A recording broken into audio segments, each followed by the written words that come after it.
welcome back to Little State Big Voices with myself, Shahida, and my fabulous co-host, Tracy. Yes, I'm Tracy. We're here to talk about two states, two sisters, and one love. I remixed it a little bit. Okay. And this week is Valentine's Day. Yes. And I feel like love is in the air. Do you feel that way? I feel like spring is in the air. Okay, it is a very nice day today, but I feel like Valentine's Day is kind of taking over on my socials. I know, and since I'm probably not on socials, and I'm edging my way back in there, I'm not seeing it as much. So I might see something in the stores, but that's it. But that's what I mean too. Like even out in the wild, as I call it, I feel like there's a lot of Valentine's stuff this year, and they're going extra hard, which we could use a little love in the world right now. This is true. Obviously, I'm not there. I'm not there because I want to smack the world. I'm not feeling the love right now, but I get it. But it is Valentine's Day this week. And still in Black History Month. So we're going to combine those two because we love Black history. That's right. So what do we want to start off with?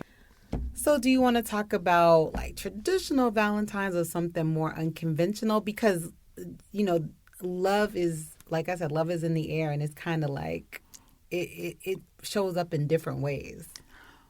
Well, you were talking about how Galentines has really taken off, and it's something I haven't participated in yet, but I might start to do that next year because I have been seeing a lot of young women going out and just doing their thing for Galentine's Day minus their men, but with their girls. And I like that idea because you really should celebrate and love on your girls because they be holding you down through the year. Real talk. And the thing with Galentine's is that a lot of people think it's for single women, but it's not necessarily. It's really a thing for, like you said, for women to have like a camaraderie amongst each other. And I always say that women, when we dress up, we kind of dress for ourselves because men don't really care what we have on at the end of the day. They do, but they don't.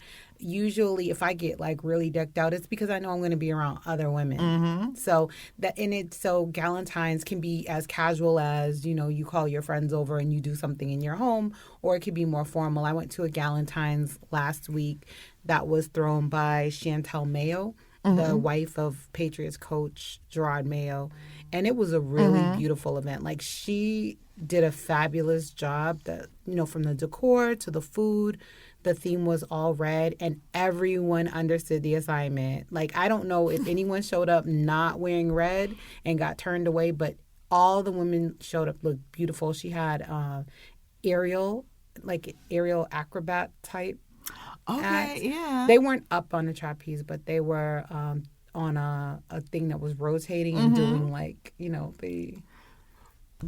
But you just can't slide over the new coach of the Patriots. Oh, yes. And his wife. And this, I don't know her. I don't know how long they've been in, Massachusetts. I know he was, an assistant coach or something, right?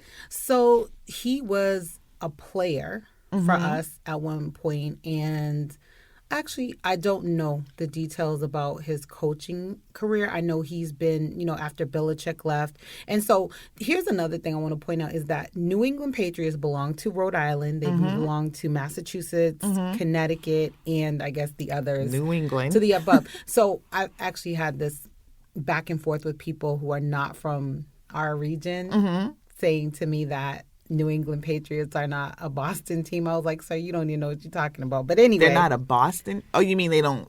They don't represent Massachusetts. I'm like, that's New England. Their damn stadium is in Massachusetts. What are you talking about? Right. So anyway, that makes no sense. I digress. But speaking of Black love, yes, Chantel Mayo, gorgeous, philanthropic, good spirit. The Black wife of Gerard Mayo. They have a Black family, beautiful children, and that really is special. That's part of her ambiance. Yeah, I'm just stunned because first of all, the Super Bowl is actually this week as well. It's Sunday. Yes. But to have her come out. I mean, obviously, this is not out the gate for her. She's already has already done other stuff. This was her 5th annual. Oh, get out! Yes. Oh, nice. Good for her. Yeah. So we're gonna look to great things from this And couple. Gerard Mayo also does the Mayo Bowl. I haven't been to it in a few years, but it used to be the Flutie Bowl. Okay, So Doug Flutie used to do it, and I mhm. actually volunteered for that when Doug Flutie ran it. And then after he moved, I think he moved to Florida or something, then Gerard Mayo took it over. And it's a really good charity event, actually. So the Mayos are a nice family. I love their love this Valentine's Day. I wasn't paying any attention, but they are on my radar now. Yes, please pay attention because, you know, they're going to give our boy a hard time. Because he's not Belichick. So they're going to give him a hard time. We need to be supportive. And you know it's going to be a rough couple of years because he has to build his team up. Right. And I think he can do that. I think, you know, the Brady era for New England is gone. We have to accept that. You know, we tried Cam Newton. We tried this cat that we got now. Yeah, I don't even know his name. I don't even God know bless this him. dude's They already knew what it was. Yeah, but every great dynasty, football, basketball, whatever, it has to go through its downtime. Exactly. And we're just in our downtime because remember, we didn't have anything for years. Yeah. I mean, we had that like short little stint with Doug Flutie. That was about it. We had Bledsoe, Drew Bledsoe. I always forget Bledsoe. Yeah, that was what, early 80s? But after Brady came, it was like, yeah, that was the big one for us. It was, and as much as people love to hate him, I mean, he brought us the rings. Yeah, so. he really. And now Mayo's going to bring us more rings. That's how I feel. I'm looking forward to it. I'm not mistaken, I believe Chantel Mayo is a Boston native. Okay. So I love that even more. Okay. Yeah. Oh, we gotta very down to earth. Her mom was there. His mom was there. So the Valentine spirit, because sometimes you go into spaces that are supposed to be like this, you know, girl power love fest, and it's not that energy. This actually felt good. And you saw and took a picture with one of Married at First Sight. I did. And I was trying not to be a weirdo and take video of her. So I said... Which one was it again? It was Jasmina. Jasmina. She was married to Michael. Michael. Yes, that did not work out. That was... She's from that Dorchester. Was not love. He's from Hyde Park. And it wasn't a fit. And she's a beautiful woman, like stunningly beautiful woman. I can't speak to anything else in relation to her because I met her for all of 2 seconds, but gorgeous lady. I wish her the best. Yeah. She didn't do herself a lot of favors on the show, but yeah, I'm glad. I'm glad that she's doing well. I'm glad that I saw some of the pictures. Yeah. So Galentine's Day. Yes. Like I said, I've never participated in it, but I love seeing these young women out there. There's some old heads out there too. Yeah, I know. Why am I always constantly saying young women? I'm always trying to be somebody's mama. That's what it is. I'm one of them. Listen, I was impressed by the eats because I love a good meal at the club. Yeah. So, but another thing that I wanted to talk about, yes, is untraditional love, untraditional relationships. Polyamorous relationships are at a boom in New England. Did you know that? I can believe it, and I've read a little bit on it. I'm not shocked, and I'm also not shocked that most of those people are not BIPOC. That we see that are being highlighted. Now, I'm not saying it doesn't exist in the BIPOC community, but we don't see or it's not publicized. Yeah, I'm like thinking that. It's more not publicized because I think a lot of people are in these relationships that might not even know that that's the traditional word for their relationships. I think some people out here just cheating instead of doing it this way, But which some probably people- would make so much more sense. It Like, would. have a conversation if that's how you want to roll. But when a woman or a man knows that other person has somebody else, they might not like it. But basically, when you accept it, you're in that type of relationship. I think the difference with ones that are labeled polyamorous is that the love is reciprocal all the way around. Does that make... Well, not necessarily, because I guess there's some gray area there. But I think if I would refer to it as polyamorous, I would say that it's done with an understanding. Right. A conversation. That's what I mean. But no bitterness, no resentment, Exactly. going into it. Now, what happens afterwards? Yeah. Because I'm, first of all, too territorial for that when it comes to my husband. Although I would love for someone to come in and be cooking and cleaning stuff. But and some people have those type of relationships. But that's not polyamorous. Polyamorous means that they're engaging intimately, and I don't. There's different levels of it. Okay, speak on it because maybe I just don't know. So I read this article in the Boston Globe, but they pretty much so hubbed in on Rhode Island couples, which I was stunned. So it seems that the hub for these type of relationships is in Cambridge, Somerville, and Arlington. That does not surprise me at all. Somerville actually has a legislation now that polyamorous couples can't be discriminated at work. So, because they make it known that they're in these relationships. And then also that it as far as the legalities of a marriage and your 401k and all your that benefits, that they have those protections. Totally shocking. So when I say that there was different levels, I didn't know any of this because I just think threesome, that's it.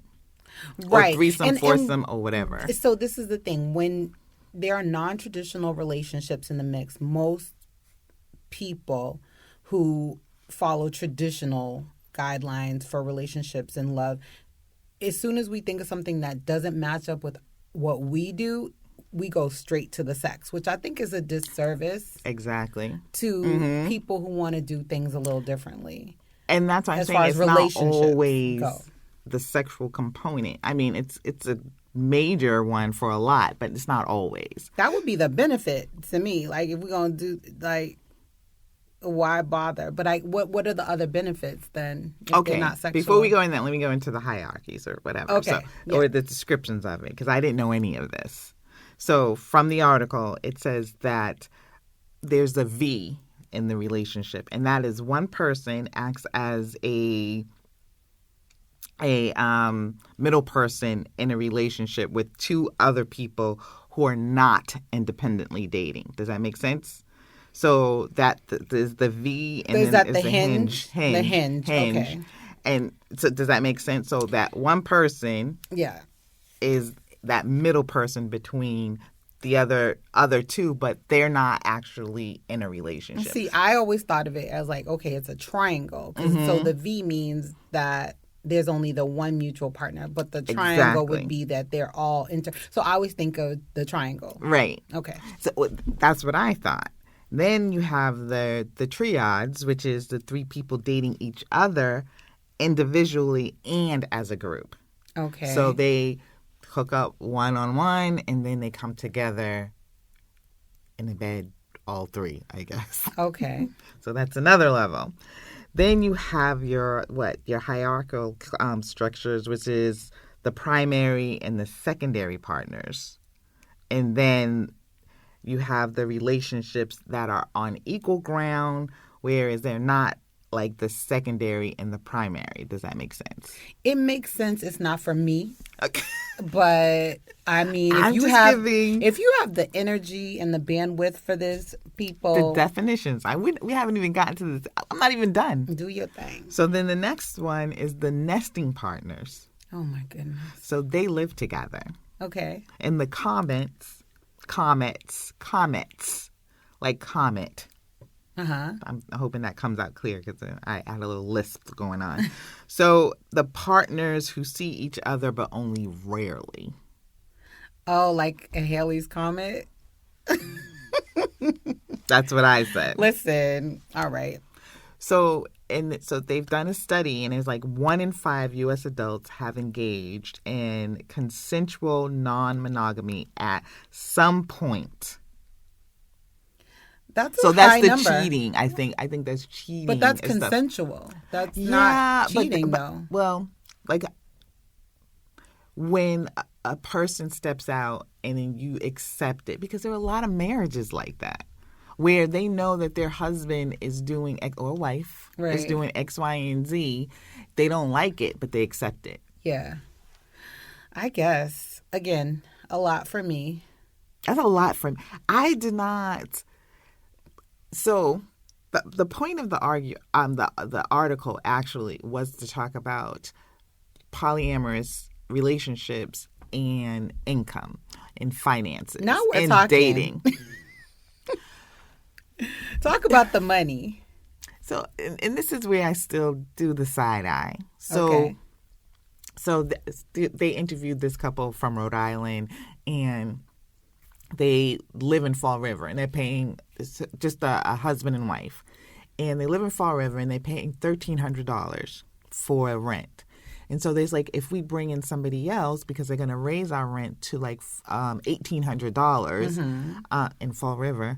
That's high. Yeah, that's what I thought. For Fall River, Fall River, $1,800, Massachusetts. right? And they have an 11-year-old child. So there's like bringing in somebody else, which they've already interviewed, and they've already, have reached out to this person to move in, who is actually going to move in.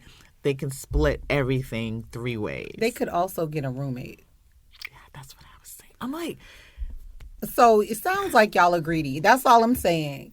And also smart with your financial scenario, if it means that you're going to get sex and money. I mean, I guess. And probably extra childcare, which that was one of the things. They said no, free childcare. Oh, okay. So that was, so I guess like no after school program, or maybe this person. So is like one person allowed to do like work from home so they can babysit, or, or stay home with the child, or. So to me, again, get a roommate. I just feel like if you want to have 10, 11 partners and your significant other is cool with that, call it what it is. Like, if you just need help with your rent, get a roommate. But, okay, think about this, too, especially when I saw the communities that this is, like, predominant in. Cambridge. You're making money. Very liberal. Well, it's a mix. I'm talking about income. Yeah, but the people that they interviewed from those areas, they were not, poor people are not trying to, poor people are not doing this, I don't think. Poor people probably should be doing this. That's true. So here's how I put all this into perspective is when I think about like certain immigrant communities that I know, when they come up here, they don't have themselves established. Like you're on a work visa, you getting not the top cherry pick of jobs normally. So you go live with other immigrants. And maybe that means 10 people are living in a 3-bedroom or something like that. I'm just making up a scenario. And this is not directed toward any particular immigrant population. This is pretty common among many different kinds of immigrants from many countries. And then you build yourself up and everybody pitches in, you pay, split the rent, whatever, so that it's doable for everyone. And then you move on to your own stuff once you've saved and you've established yourself. So it just sounds to me like these are people who want to be in just outside relationships. Like they're not satisfied with one I wouldn't partner. even connect them to like immigrants are doing it for a specific reason. You're saying that you want to have a relationship with several people, and it's actually beneficial for you to have them all in the same So home. you want to be arguing with 2 people? The hell no. And another thing is like when you do have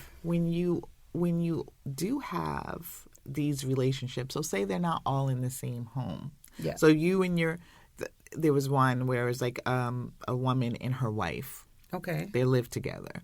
But she dates other people. It did not sound like her wife did, though. So she dates other people, but that is financially hurting her pocket because she's paying for dates outside of the home. So she's like, now I have to like really budget And ma'am, you don't have to do anything. This is something you want to do. So I'm not buying that. I get that if you're going to be. So is she dating other men or women? I guess it doesn't matter. In this particular instance, she's dating a man. So let him pay. They split. No. So and that was if I'm gonna be thing. if I already got my main squeeze and I'm a lady and you're a lady and then I'm dating a man, I'm probably gonna let that brother pay most of the time. I get the Dutch thing, but I don't know. In this particular article, I was shocked that they were all splitting things. But it's different when you're in the same house because you're splitting towards a common goal and you can save. I'd be interested to see the statistics on how many of these relationships are long term. Yeah, because I feel like Monique and her husband kind of have that type of relationship, the comedian Monique. I think that for years they've been saying that they have this open relationship and people kind of clowned them for it. I mean, I've heard them say that, but they've been together for a minute. Yeah, I mean, and it's always been rumored too that Jada and Will had an open relationship. Now, does that fall under the polyamorous relationship? Because I feel like polyamorous is basically them living together and having outside relationships. And even though they're married and they do have those outside relationships, they kind of want to keep it separate where this is more open. Like Will and Jada's thing was, I don't want to know who the person is. I don't want to know the details, but you can have your little thing on the side. Well, I think he didn't think it was going to be his son's friend. I think, all the fish in the sea. That was straight disrespectful. He's fine, though. August Alsina is kind of cute, though. But I get that was in his house. Look, I don't know what their agreement is. And honestly, it's Hollywood stuff. So there are things they have to do for the public. And then there's the reality of their life. There are rumors about him and Dwayne Martin being sexual partners for Hollywood. Let's take them out of the equation because they're doing some wild stuff that probably the normal people. And half the stories, I can't even say I believe. I believe it all. The only reason I say that is because it's so easy to say anything about people you don't know. That's true. And then it could. Do you know anyone who's in a polyamorous relationship? No. Like really? I do know of people who claim to be married to more than one woman. Do the women know that they're married? Oh no, they do, and they accept it. Okay, so they have. Is that religion though? Is that part of a religion but it's not or culture? Done. It is religious, in Islam, and the Prophet had more than one wife, and that was during the time of war when men were. Let me just explain. I do care. I do care. Okay, because people have just taken it and run with it, because even the Prophet Muhammad said, one wife is best for you. One wife. Now, if you're going to have more and it's only up to 4, the first wife has to agree with that 100%. And when I see these things happening here, most of the wives do not agree with it at all. Okay. You have to financially support each of those households the same. I knew that one. And 9 times out of 10, well, you know what? 10 times out of 10, I have not ever. People are not making that kind of money out here to be having multiple wives. They are not supposed to be in the same house. So that's 4 different houses that you are supposed to be paying the rent or the mortgage for, the groceries, the utilities for, not her. So these men want to run with I can have more than I can have more than one wife religiously, but you haven't read the religion. Right. And the things that you have to do that. You have women, and this is also in I don't think it's Mormon, but what is it, that sect of Christianity? I think it is. Mormons can have more than one wife, but there is a sect as well. And I can't remember in Christianity, and they're in Utah too. Is it the Latter-day Saints? I can't think. I'll have to look I know it what up. you mean, though. Yeah. So, and they're in Utah. But they don't think of that for husbands, though. They only think it for wives. That's Right. what pisses me off about But some the of other these. thing is that you have these wives, and who is taking care of them financially? Oh, their families? No. We are. Oh, the government? Taxpayer. Oh, not the welfare. Yes. Especially in Utah. All of those women are on welfare. Oh, hell no. We're the conservatives when it comes to this. They mind their business. And those girls they're usually very young. That part is kind of They're usually gross. very like young. The cultishness of That's it. a little different. But let's circle back to, would you have more than one husband? Would I have more than one? If it was allowed, would you have more than one? I'm thinking, guys. I feel I'm thinking. like there are a lot of women that could benefit from more than one husband. Because, okay. Not me. I'm not that woman, but I can't say. I can't say 100% no. And I can't say 100% yes. What's interesting is that it's always, well, not the majority, as you see when in these relationships, it's always like two women. It's always more women, almost always more women than men in the poly situation. But from this article, I was saying there was a lot of women who are, especially with other women doing these things on the side with men. I was surprised. So I feel like they're taking back that narrative as well, because women are much more into what they want, and it's sexually and financially. I mean, because if you make a certain amount of money as a woman and you can't 100% get that in a relationship with somebody, but that's what you want, then I can see you saying, I want a bit of all of it. So what I'm thinking is maybe one partner offers a set of qualities you love, and another partner offers another set of qualities that you love that are different. And then you're like, why not just date both of these people, I guess? Because I feel, too, especially with you work husbands and work wives. Funny. Right? These are not sexual relationships. Yeah. But they're emotional relationships a lot of times. Whereas you spend a good portion of your day with X, Y, and Z. And you're like, talking back and forth. Sometimes it's personal conversation. Sometimes it's just a release of just bullcrap conversations. But that person allows you to kind of like relax, just like your man would too. And I don't think those are relationships that can be discounted. I wouldn't. That's why I was thinking, could I have two husbands? Because I feel like at the end of the day, there's something that I get in a relationship that I love, and that's usually that intimate.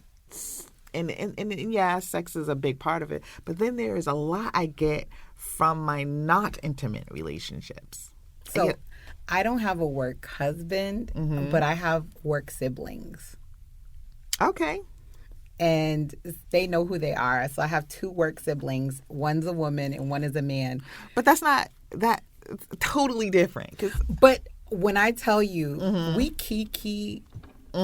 We kiki. I ain't even gonna get into the details of like our relationship, but we've gotten so close in the last 18 months that we are like brothers and sisters that talk to each other almost daily. Yeah, and I think I've had that too. Like, I call certain ones my sister. Yeah, which is different. Different than a work totally husband. different than that. But it's a relation. It's a bond. It's a relationship. I think this polyamorous thing. I think for a younger person in their like 20s, 30s, who and children just make it even more complicated to me. This could be, I guess, a thing that people are doing. Like I said, I mean, it's not for me. But it's nothing new.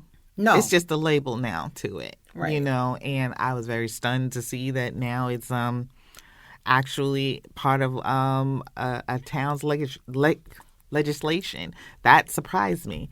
It does not surprise me that Cambridge and Arlington and Somerville are the leaders in these type of relationships. So I get that companies don't want to offer benefits for people, just randos, you know what I mean? So they have these guidelines for, children, next of kin, or, but my thing is like when, say, somebody's dying in the hospital and they're like, oh, call in the next of kin. If you got two boyfriends, let your boyfriends both come in and see you on your deathbed or whatever the heck. And if you live in Somerville, you can do that. Move to Somerville, I guess, if you want to rock like that. But I was just stunned that this article was focusing on people from Rhode Island. I'm not stunned. Warwick, you know what I think. Providence.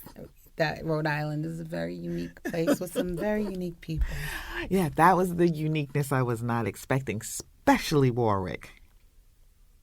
I can see it. And people with their faces like, hey, she's in. I'm like, okay, I know who you are. Listen, I think what's happening is that information overload is happening. We're learning, like you said, this is not new. It's not new. It's just a new. We now are being exposed to more information about these types of lifestyles. And the more that it's out there, the more acceptable, quote unquote, it becomes. And so... And it does, I mean, I see the financial part of it where you could save money, but then I also see where you are spending a lot of money on side pieces. Yeah. I see that. But anyway, happy Valentine's Day. Happy Valentine's Day, yes. And on to Black History. Yes, because, we're Black 365. And love being Black. Happy Valentine's Day to me. Happy Black Valentine's Day to me. Go ahead, girl. Oh, what do I have? What should I be talking about? You are bringing in some Black history, man. Oh, let's talk about Rhode Island Black history. So I think, again, a lot of people don't know about Rhode Island. Rhode Island actually has a robust Black history. And I, for purposes of our podcast and also just for my own knowledge, I was like looking out there to see what's going on for Black history. So I happened to go on a website called visitrhodeisland.com, and I was highly, highly disappointed at the user experience there. It's clear to me that they don't have any Black folks working there to put together their Black History Month. And this is a problem, I think, in a lot of places. So I went to this website because I know there's a Black History Tour. Many cities have them. So I figured, let me just look and, see what they have to say about it. And right out the gate, they started talking about a non-BIPOC, to my knowledge, owned business. And I said, okay, maybe this is a fluke. But they're like, oh, pick up a pastry from XYZ.com restaurant. And in my head, I'm like, this is not Black owned, okay? And I'm about to pull up on them and find out who really is running this place. And as I went through the entire article, I mean, slapped with disappointment. A lot of talk about Brown University's founder's home, who was a slave owner, by the way, which is not unusual. But the fact that we're going through this whole Black History Month feature, and all the businesses, all the places you're saying to visit for this as you're along the route of this tour, not the tour itself. I want to be clear. The tour itself is probably very thorough, but the person who wrote this article basically highlighted a bunch of restaurants and businesses along the route, and that's great for small businesses. It's fucked up for a Black History Month feature when you only mentioned one Black-owned establishment, which happened to be Stages of Freedom.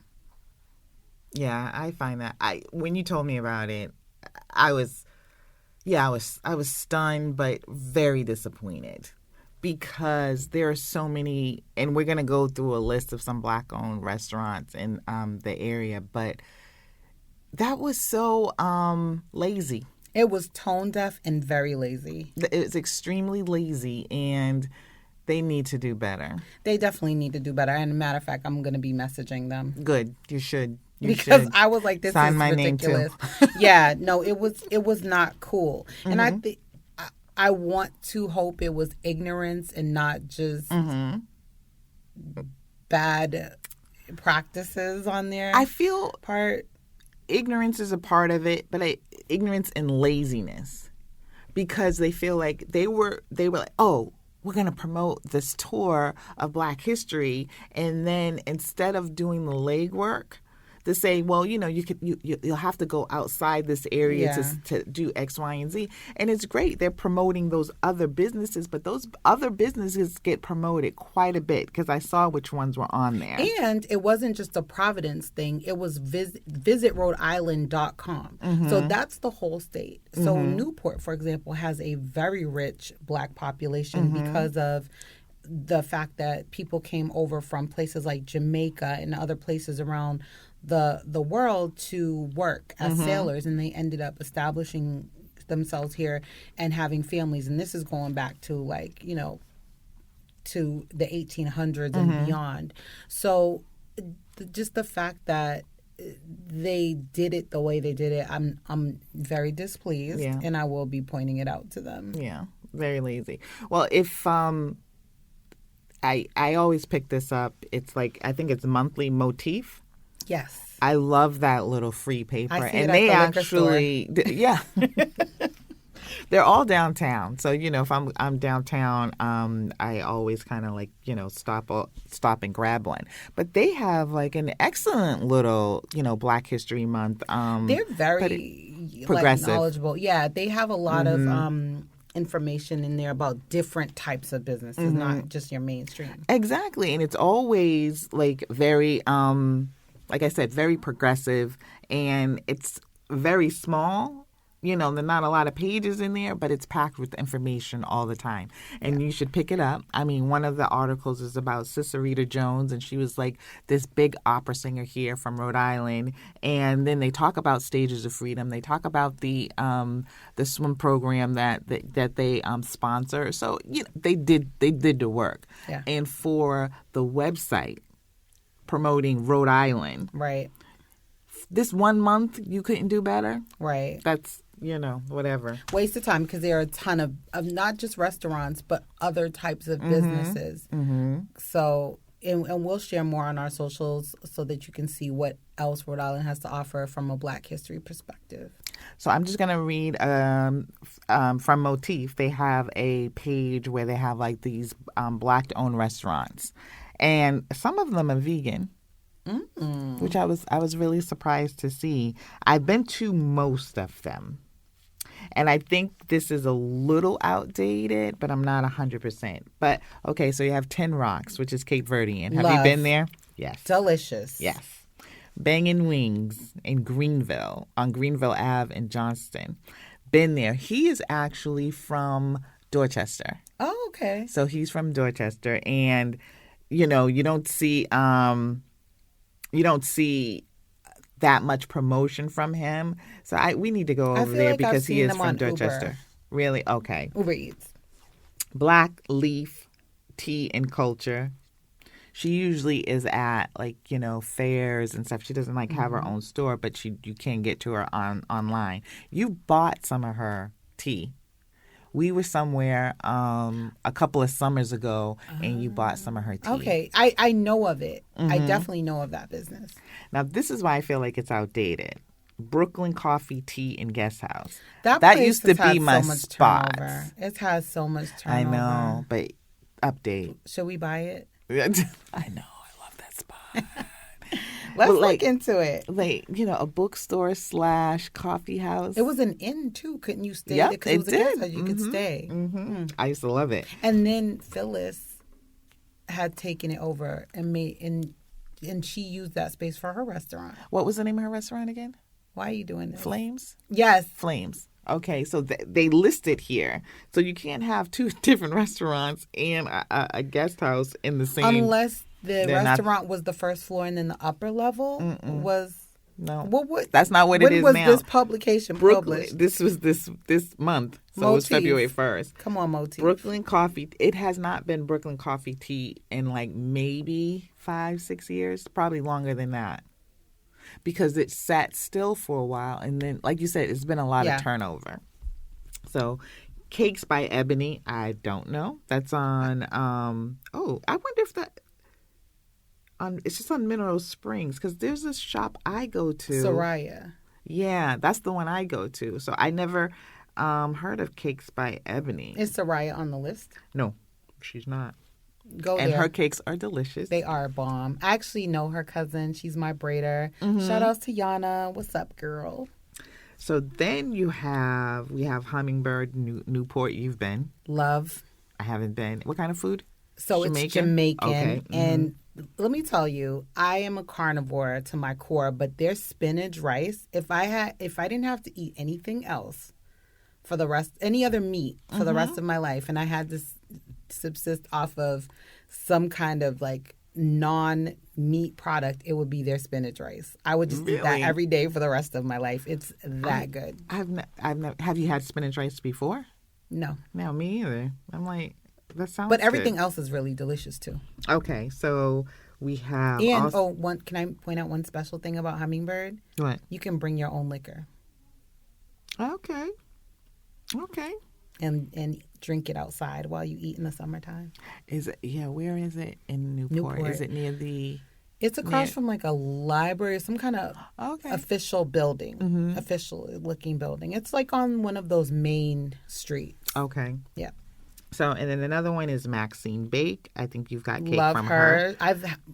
I've ordered no less than 5 cakes and cupcakes from her, maybe more. She's done. Maxine Baked is official.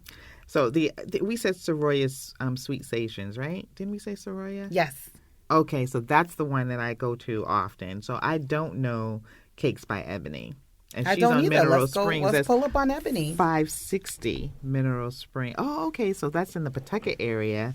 And then this one is closer to my house. And her cupcakes are delicious. I try not to go in there that often. Okay. So, and of course we have the District, which is like just a staple. But is District Black owned? I know it's Black managed. I believe it's Black owned. Okay. I know a Black managed place that should be on the list if it's not. Who? Sage. Oh, you love that spot. That's my spot. That's. Hi, Andre. I think when she walks in, they do her like they do Norm. The bartender does know me at Sage. Do her like they on do Federal Norm, Hill and on and Atwell she Ave. is. And so, and there's Troop, of course, PVD, which we all love. That's like that has become like a staple. And the decor is really cute in there, too. Because I think whenever somebody moves here from, like, Massachusetts and I'm taking them out, that's one of the places I try to take them to. Remember pandemic? Mm-hmm. When we were, like, masked up and scared to go anywhere? Mm-hmm. We went there. Yeah, we did. And ate in their parking lot. Yes, we did. So there's just a few, restaurants that we'll publish the full list. Yeah, on our social. What was it? What was the website? Rhode Visit RhodeIsland.com. Could have done, which would have been easy, but did not. Mess. So I hope that you guys go in and enjoy some of these, top spots, and we're going to put it on our socials. Is there anything else?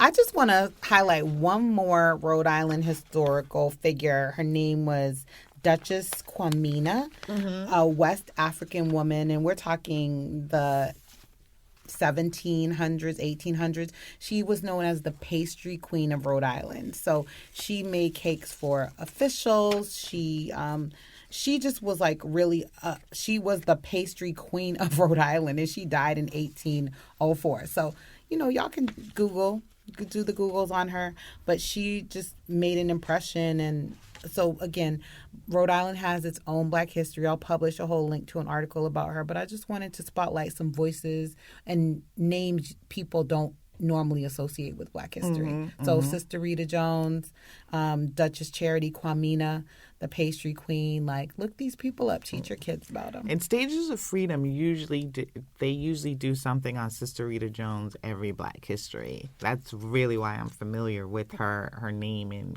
what she did. But he also has like a lot of different people that he highlights in the store. So I just suggest that you go over there as well. And until next time.